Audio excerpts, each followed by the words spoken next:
नमस्कार, सुहासिनीज लाईफस्टाईलमध्ये तुमचे खूप खूप स्वागत आहे. बऱ्याच दिवसानंतर आपला व्हिडिओ येतो आहे. जवळपास 8 दिवस झाले, पण माझ्या घशाने परत दुखणं सुरू केलं होतं. सर्दी, व्हायरल यामुळे मी व्हिडिओ बनवलेले असून पण एडिट करू नाही शकली. मी गेली होती डीमार्टला आणि डीमार्टला गेल्यावर ना मला राजश्री बोरसेताई भेटल्या होत्या. त्याला पण 10-1 दिवस झालेले आहेत. आणि मी तुमच्यासोबत आता जरा जास्तच लेट, इतकी छान छान भांडी होती ना डीमार्टमध्ये. मी बऱ्याच दिवसानंतर गेलेली होती. मला ना माझ्या मैत्रिणीच्या मुलाचा बड्डे होता, तर मला ते लहान लहान मुलांची गिफ्ट द्यायला काही आवडत नाही, कारण की ती खेळणी लगेच ते तोडून टाकत असतात दुसऱ्या तिसऱ्याच दिवशी. मग काहीतरी उपयोगात येईल अशी वस्तू द्यायची होती. ही कढई पण खूपच छान होती, मलाही आवडली होती. तर मी तिच्यासाठी छोटीशी 580 रुपयाची कढई होती, पण ती 500 रुपयाला मिळालेली. मला ना पोळी ठेवण्यासाठी अशी घ्यायची होती, आपली जाळीवाली टोपली म्हणता येईल, किंवा याला दुसरं नावही असू शकतं. मग तिथे आम्हाला ना काचेच्या सेक्शनमध्ये इतके छान छान काचेच्या बरण्या होत्या. तर म्हणजे आपल्याला ना किती घरी असल्यावर असं वाटतं की आपल्याकडे किती भांडी आहेत, ती मेंटेन केली जात नाही आहे. आणि दुकानात गेल्यावर तर असं वाटतं, अरे आपल्याकडे तर खूपच कमी भांडी आहेत, आपल्याकडे तर हे नाही ते नाही. मैत्रिणीने ना ह्या गोलमधल्या 2 बरण्या घेतल्या, आणि मी तर बरण्या वगैरे नाही घेतल्या, फक्त जी आधी दाखवली ना ती 35 रुपयाची, ही ग्रीनवाली तर 32 रुपयाला आहे, ती घेतलेली मी एक. त्याच्यात मी वेलची ठेवलेली. 6 घ्याव्याशाही वाटत होत्या, मोह आवरत नव्हता, पण मोहला आवरलं मी. नंतर ना त्याच्यावरती जे छोटंसं पिल्लू असं काचेचा बॉक्स आहे ना, तर तो पण घेतला मी. तो 79चा होता. अशा 3 वस्तू घेतलेल्या मी एकूण. छान. आणि कप या सेक्शनमध्ये आली मी, तर ना माझ्याकडे जितके कप होते सगळे एका डब्यामध्ये ठेवून दिलेले मी, की जास्तच आवरावं लागतं.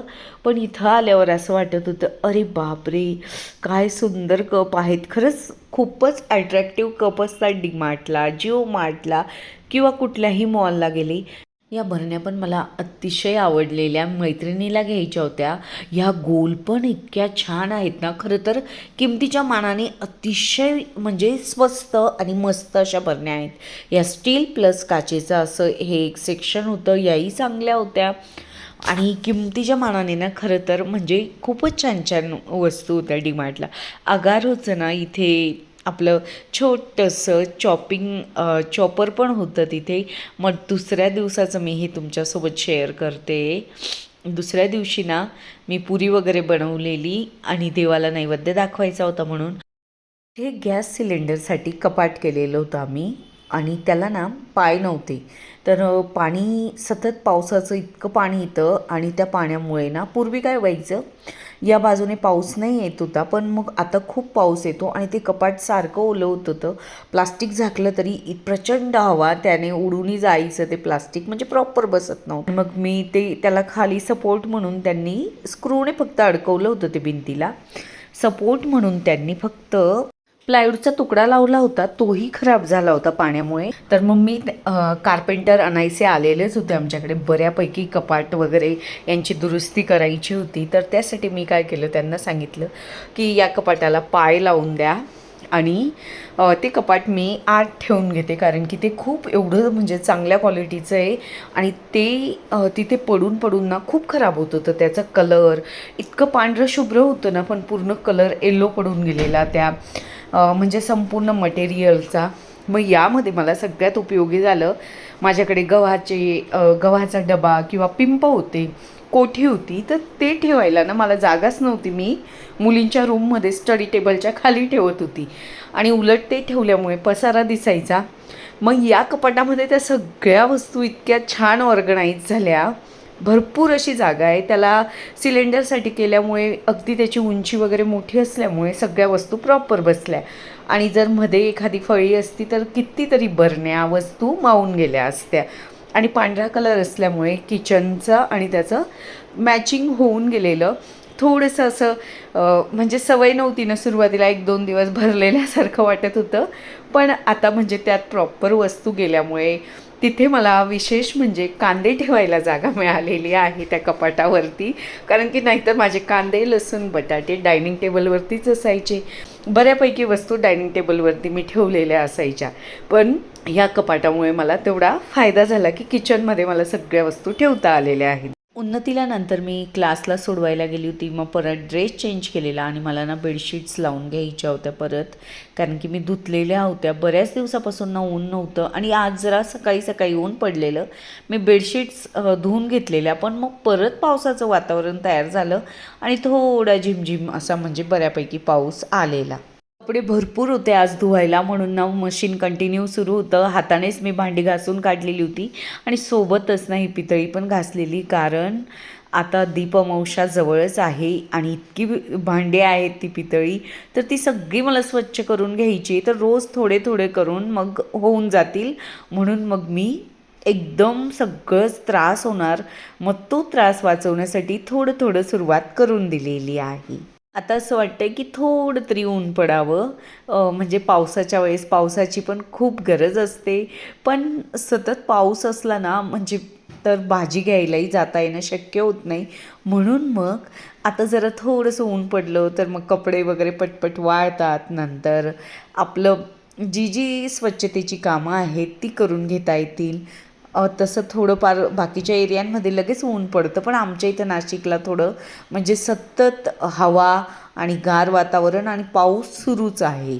सर्दीमुळे आणि त्या व्हायरलमुळे ना माझा चेहरा पूर्ण असा काळवंडलेला, म्हणजे कारण की त्याच्यामुळे ना खूप थकवा आलेला आणि मध्येच परत घशाचा मला थोडा त्रास होत होता. मग अशी छोटी मोठी कामं तर रोजचीच होतात, पण व्हिडिओची शूटिंग असं स्पेशली ना शरीरात असं वाटतच नव्हतं की ताकद आहे आणि आपण ती सुरू करावी. शॉर्ट व्हिडिओ मी तशी करत होती मध्ये मध्ये, जितकं शक्य होईल तितकं टाकण्याचा प्रयत्न करत होती. आता पण मग मी रेग्युलर व्हिडिओ करणार आहे. आता मला जरा चांगलं वाटतं आहे.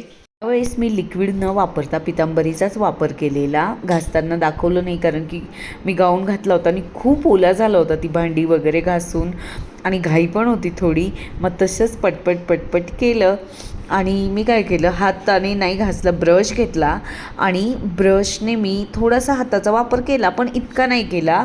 मला मयुरी देशमुख ताईंनी एकदा 2-3दा सांगितलेलं की आपण सतत पितांबरी भैया पावडरचा वापर केला तर आपल्या हाताच्या ज्या रेषा असतात त्यांवरती इफेक्ट होत असतो आणि हात पण खूप काळे होता. म्हणून मग ग्लोजनी ना घासता येतं, पण तितकं स्वच्छ निघत नाही, म्हणून मग मी ग्लोजचा वापर करत नाही. खरं तर ब्रशने थोडंसं मी माझ्याकडे जो आयकियामधला ग्रीन ब्रश आहे ना तो मी माझ्याकडे 2 चांगलेच आहेत.